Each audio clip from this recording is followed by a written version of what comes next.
शुएब, तेरा कबीला तेरी ढाल है, वरना आज तेरी आवाज हमेशा के लिए बंद हो चुकी होती। हजरत शुएब अलैहिस्सलाम ने यह सब सुना और न घबराए न पीछे हटे।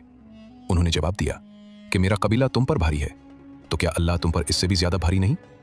एक दिन एक मुसाफिर दूर दराज सफर करके आया। उसके पास थोड़ी सी दौलत थी, अपने बच्चों के लिए अनाज खरीदना था। मदीन के ताजिर ने उसे मुस्कुराते हुए खुशामदीद कहा, बेहतरीन माल दिखाया, और जब तोलने का वक्त आया तो खामोशी से उंगली तराजू के नीचे लगा दी। मुसाफिर को लगा पूरा माल मिला, मगर वो ठगा जा चुका था।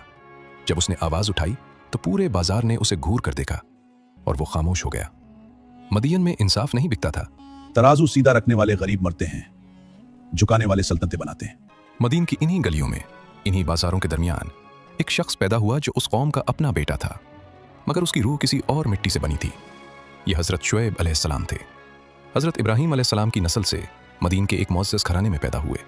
हजरत शुएब अलैहिस्सलाम ने कोई तलवार नहीं उठाई, कोई लश्कर नहीं बनाया। उन्होंने सिर्फ आवाज उठाई, और वो आवाज सच्चाई की थी।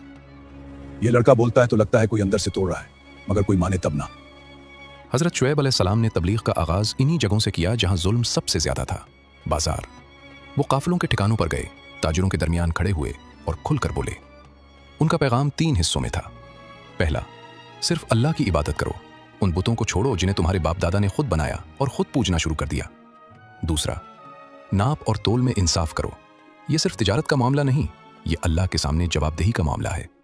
कुरान में उनका यह पैगाम इन अल्फाज में आया, नाप पूरा दो और घाटा देने वालों में से मत बनो, सीधे तराजू से तोलो, लोगों को उनकी चीजों में नुकसान मत दो।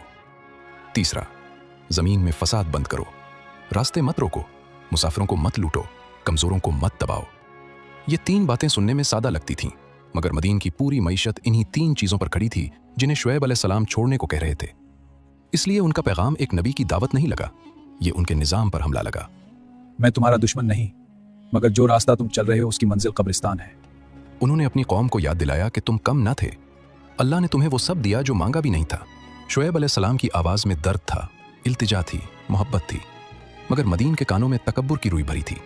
वो सुनते थे मगर समझना नहीं चाहते थे। मदीन के सरदारों ने हजरत शुएब अलैहिस्सलाम की बात सुनी और उनके अंदर कुछ हिला जरूर, मगर वो हिलना गुरूर को कबूल नहीं था। उन्होंने जवाब देना शुरू किया, पहले मजाक से, फिर तंज से, फिर धमकी से। तेरी बातें हमारी समझ से बाहर हैं। कहा, क्या तेरी नमाज तुझे यह सिखाती है कि हम अपने बाप दादा के माबूदों को छोड़ दें?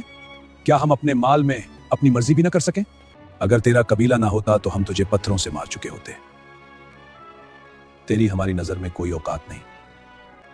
उन्होंने शुएब अलैहिस्सलाम को फसादी, जादूज़दा और कमजोर कहा, क्योंकि जब दलील खत्म हो जाए